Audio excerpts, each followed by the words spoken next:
I just want to start this by saying I'm not a self-help YouTuber, and I definitely don't have it all figured out. And I'm really not trying to say like, hey, I've figured everything out. I know how to live my life properly. You need to copy me. Like, just copy me.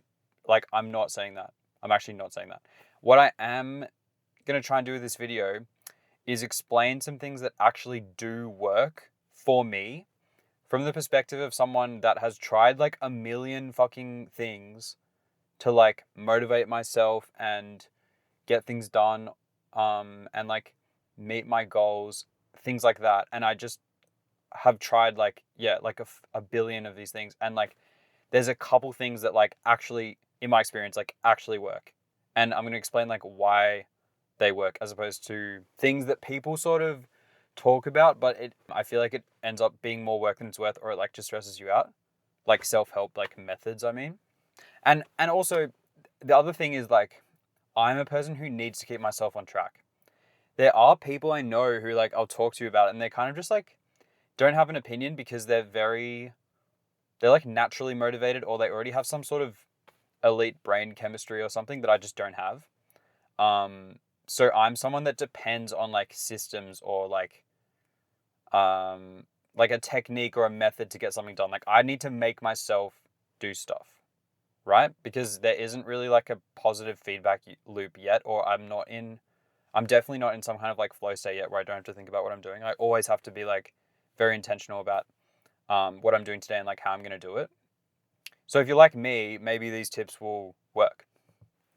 And you probably are like me if you even clicked on this video. So the first big one, which I heard on a podcast, I hadn't really heard this before until I listened to this one podcast. It was an episode of War Mode, and which is run by Billy McCusker and Spud.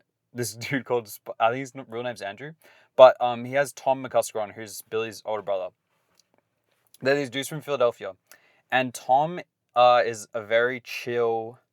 You can just tell even from the way he talks, like he's a very chill guy. He's a dad, and he's way into like offline living. I might actually link the episodes with him if you want to check it out.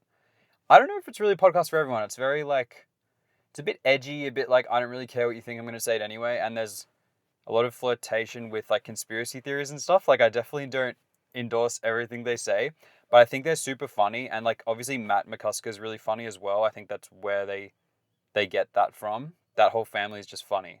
Like Matt McCusker from Matt and Shane's podcast with Shane Gillis.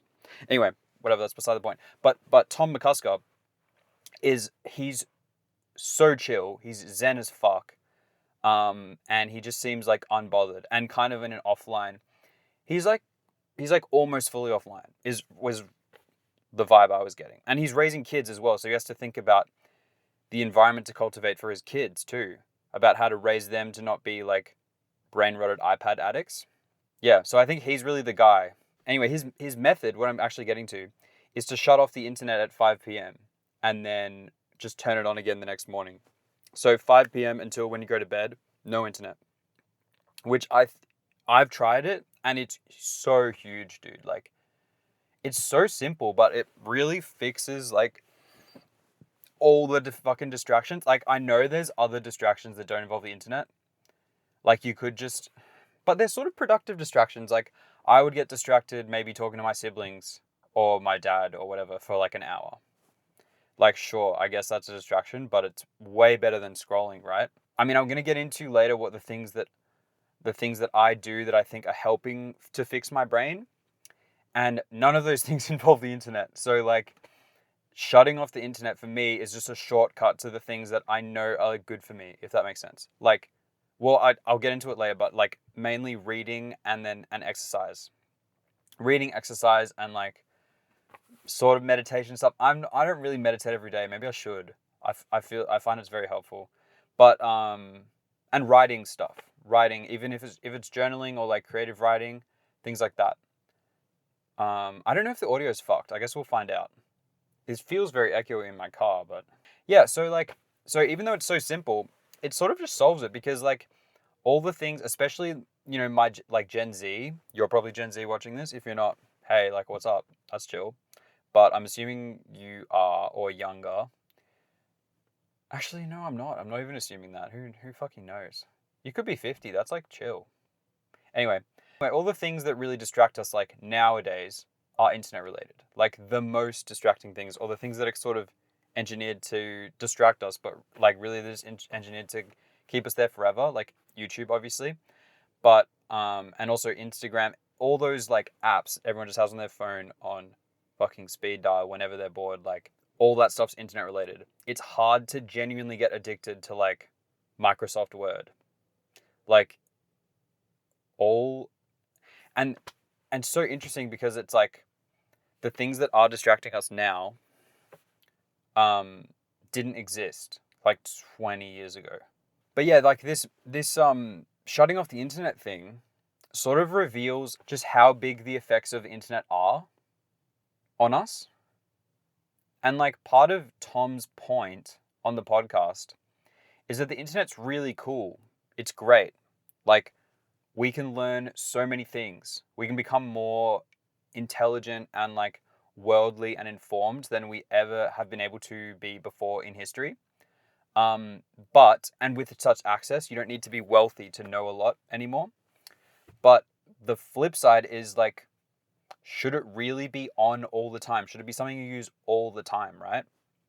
And like, it's sort of the internet has sort of, I think, really through our phone, snuck its way into being something that is there all the time and that we're engaging with all the time. So I found that perspective so refreshing to be like, well, okay, like this is really cool, but do we need it all the time? The answer is no. The answer is obviously no, because it's like, I mean, I don't know if this is how relatable this is. I assume it's a relatable, but like if you're scrolling too long, you're using the internet too long, I just feel really like charged up and hyper, but also exhausted at the same time. And it's a feeling that I don't really get from like other things. Like it's a sort of internet specific thing or like screen specific thing. I I'm guessing that's kind of just what overstimulation feels like, but um like I would just literally go through my whole day feeling like that. And it's fucking crazy. And then you do a day where like you don't use the internet that much and you just feel so much chiller. It's like the whole time like I could have been feeling like this. So I think the 5 p.m. or really just any period of time, like if you work, if you have an internet related job and you work late, like fair play, and then maybe your internet free time could be the morning. Like I think you just want to block out a part of your day where the internet isn't really directing your attention and you can just be more conscious and more intentional with how you spend your time. And you can kind of do activities. Like the internet's not really an activity. You know what I mean? Like watching something's an activity, sure, but like all the scrolling, the like in between state of like I'm finding something, I'm looking around, I've got 5 tabs, all this stuff. It's like you're kind of just like sedate. I don't know, not sedating yourself, but you're kind of like engaging yourself, but without doing anything. Um, but I mean, a million people have already said this, and everyone kind of knows. But a way to deal with it is this 5 p.m. thing, or just block out a period of the day where you don't use the internet. So that's the first one, and so when I actually did that, I was like, holy shit, this is the best. Like I read for ages, and I just kept going, and I was like taking notes and stuff, and then it was time to go to bed, and I slept like a baby, which is not something that I would normally do if I was using my phone. Yeah. And that also means no, the other thing, and this is how I even found his 5 p.m. advice, is I'm a podcast fiend. Like I'll go to bed listening to a podcast with my headphones on. Loki did it last night. Confessions. But without that, I think you get to sleep easier as well. And also you just have that kind of space of time where you're thinking, like you're just thinking and you have this kind of space and you're not being sort of occupied by something. And it's really nice. It's really nice. So, and I think it's essential for like mental well-being. So I'm surprised this isn't a more talked about like strategy. All right, cool. What's my next one? Oh yeah, yeah. Timer. Well, not a timer, a stopwatch. So in terms of like planning your day, This is something that I've tried to do where I'll like thoroughly plan like every part of my day to address lack of motivation and distraction. I'll be like, well, I'm making myself do this from 10 until 1 or whatever. And I'll have it all blocked out and I'm going to have lunch here and I'm going to do this then and then I'm going to go to work then. But it always ends up like kind of stressing me out because I've overplanned my day. Like I probably don't need to pay so much attention to the exact minute that I eat my lunch or like the exact minute that I start and finish doing something. Because what if I'm just getting into a flow and then it's like, oh, well, but I said I was going to stop. Like, it doesn't really make sense. So what I've tried to do instead is, I've found really works, is a stopwatch. So like, I'll say you want to spend 4 hours a day reading. So I'll press start on the stopwatch, start reading. And then when I want to stop reading, I'll press stop. And I'll see how much time I've spent. Maybe it's been 15. And that's a really cool thing when you're first starting to do something, because when your brain's getting used to doing something, it feels like it's taking so much energy and time. And it's so funny to be like, oh my God, I'm so exhausted from reading. Like, I literally need to just look at Instagram or get a cookie or fucking whatever. And then you check and it's literally been 12 minutes and you're just like you just see how far you have to go, you know what I mean? But it's really good. And it's like this objectivity to like kind of, it's like having a friend who's being real with you. You know what I mean? Like it's like if you complain to your friend, oh my God, I've been reading for so long, and then your friend says, bro, it's been 12 minutes. It's literally been 12 minutes. So that is just elite. And then the other aspect of the stopwatch thing that's really good, and I think this is actually the best part of it, is you can set like an hourly goal for an activity. So, and it's not really stressful. What's up? Yo. What are you doing? I'm just filming a video in here. Yeah. Okay, bye. Where are you going? Gym. Oh, 5. And then Charlie's coming back at 5, so we're going to occupy the TV room. Oh, chill. I'll be at work by then anyway, so. Okay. Later.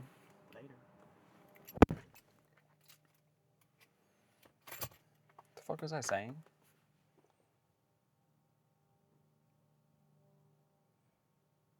Oh yeah. So yeah, and you have like an hourly. So you have like an hourly goal, and it doesn't really matter when you eat your lunch or like when you do whatever other thing. Like you're not over planning. Can I turn this off?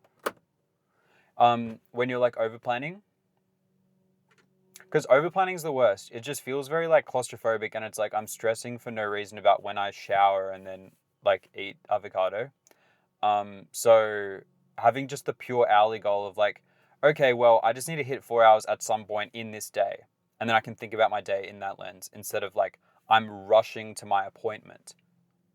Like I'm simulating that I have some appointment I need to get to when really all I'm doing is sitting in my room doing something. Like, it's like, chill out, dude. Like it should be a goal and you should take it seriously, but I don't think you should be like stressing over it that much, like to a T, like to the minute. You know what I mean?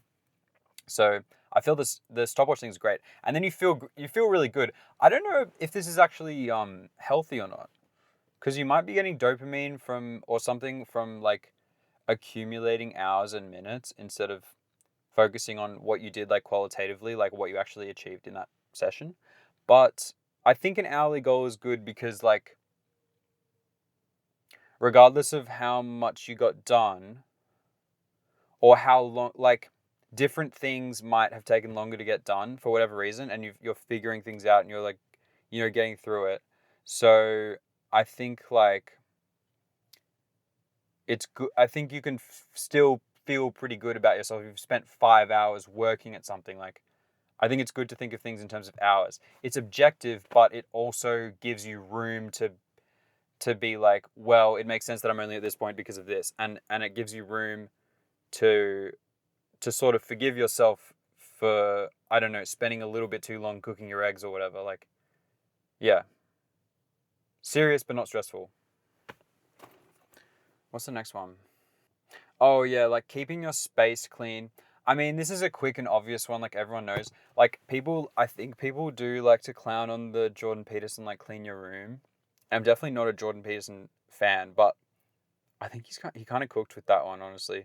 Like you just feel so good when your space. Well, for me, I feel like I feel just in control and like decluttered, like literally, like mentally decluttered from cleaning my room. I just feel like a bum if my room isn't clean. But like, and that's really simple and like kind of dumb, but I actually think it makes a big impact on how you're perceiving your day and what you're doing and like where you are. So yeah, and like I kind of get the feng shui stuff. Like I think there is something to that. How your rooms are arranged and like how clean things are and how much space there is and how you feel in the space. I think that stuff's super real and it's worth paying attention to. And it's easy. And the other thing that sort of connects to that is just light exposure. Like if you're not going outside all day or you're not getting any light into your room, for me, I just will feel like a goblin. So it's good to walk your dog or go for a walk, whatever, for a billion reasons, but also just to feel, not to feel like you're in a cave, you know? You're in a cave all day. Because a lot of people, when they lock in, unless it's exercise related, I feel like it involves a lot of sitting in your room, whether you're like planning or writing or making something or, whatever, doing important things on your computer. Like, it doesn't really, you don't do that while you're wandering around outside. So I would suggest going outside every day. Hot take. Super hot take. Oh, yeah, scrolling. Like, so I had like a little short form detox for like a year or something, and I've recently re-downloaded Instagram and TikTok. TikTok, I just don't care. It doesn't addict me for whatever reason. Like, I'll scroll like three things. I'm like, whatever. But Instagram is so addicting.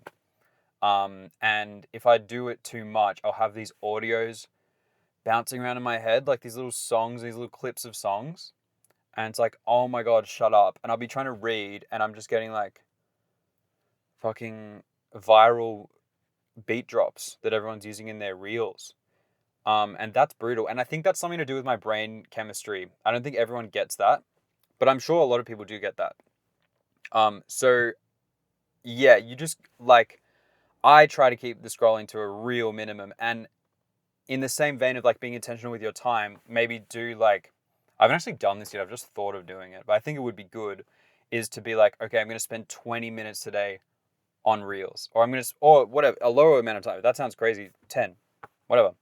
Um, and then it's like, okay, well, I did my reels for today, and then I'm chill. And at least you're in control, and you're kind of aware of how much time you're spending, because it's one of those things where you just completely lose track of time because it's so fun and it's just so good at keeping you there, and everything's so funny, and you want to send it to your friends and all that. But and then cutting it off completely can feel like you're sort of throwing the baby out with the bathwater. Is that the saying? Like you're doing a bit too much in the other direction, because if you're in control of it, I think if you're using it in a like healthy way, if that's even possible, you're fine. Like I don't think people who spend 10 minutes a day on reels are like ruining their lives. So and then they're still getting the benefits of like sending funny things to their friends and being able to communicate easily and all that. So yeah, that's really just short form. But with the audios and stuff bouncing around, like that really does happen to me, and it's actually really distracting. So that's another downside, obviously, as well as just like wasting your time of like watching too many reels. Um, what else have I got here? I think I have another thing. Oh yeah, like, so if what you're doing doesn't involve a device, you got to just put it in another room, because like, yeah, you just want to create friction, I guess. Like you don't want to be able to look at your laptop or your phone and be like, "Ha, like let me use this right now." Um, but that's a really basic one. It's like cleaning your room, and it's like the light go outside thing. Like these are so basic, but genuinely, like you just forget about it, and then your laptop's just there, and now you're distracted. So yeah, I would put all your stuff somewhere, put it into charge. I have like a kitchen kind of area where I just put all my stuff to charge while I'm in my room. And then I set my little stopwatch, and then I'm in my room, no devices. And that's when that's definitely when I'm the most productive. 1,000,000% that's when I'm the most productive. Um, So, yeah. Okay. So almost all the things, I think literally all the things I've said so far about avoiding bad habits. Oh no, going outside is a positive one. But then there's the things that you want to do to like, as a positive thing that you're doing to like fix your brain.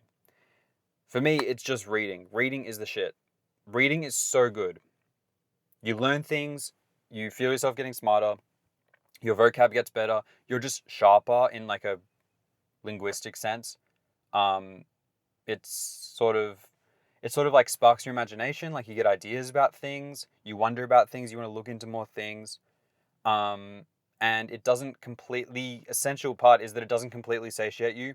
You always want more from it than it can give you. But that's actually really good because then it motivates you to go and read more and look into more stuff. And the other thing is hiking. I love hiking. Um, you would have seen, if you've seen any of my other videos, a lot of them are hiking ones, like vlogs I did in Japan. So good. Unfortunately, I live in Australia. There's some good hikes, but it's probably the lowest tier continent to live in if you like hiking mountains, because we have like a couple of mountains and they're not very tall, but there's still cool stuff. But anyway, when I was in Japan, dude, I was like, holy moly, I could get used to this, except for I don't know Japanese. So I wouldn't be able to talk to anyone. But if I did live there, I would just literally hike every day, probably. Um, it's the coolest. You like remember things, or you get into a sort of state of, I think it's a mix of physical exertion, mental space, and the feeling of being surrounded by nature. There's certainly a feeling about that that is just very refreshing, compared to like being in a city, or being in a structured building all day. And you know what I'm talking about.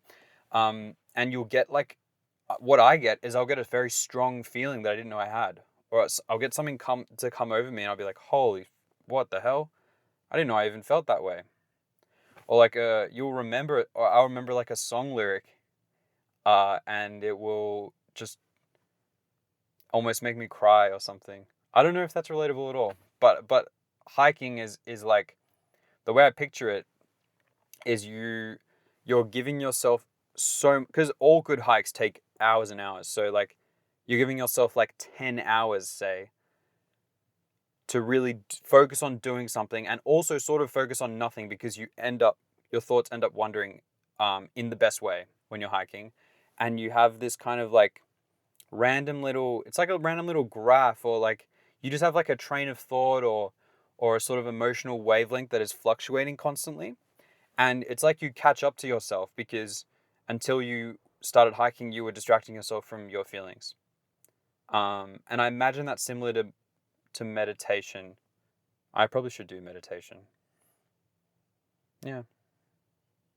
But hiking's just the best. If you live in Asia, or if you live in the US, or if you live in Europe, like, unless you're in like the Netherlands or something, but if you live in these places that have good hikes, like, do it. You're actually so lucky. You're so lucky to live there. Yeah. That might be a wrap. I think that's a wrap. Oh, I wanted to ask actually if people have suggestions for apps that can help you with um controlling how you use your laptop or your phone. I know people use things. I've tried to use Screen Zen, it didn't really work. Mostly for laptop is my thing, because the phone can just be in another room, but it's a lot faster, and I sometimes find it easier to write stuff on like Microsoft Word compared to writing in a notebook.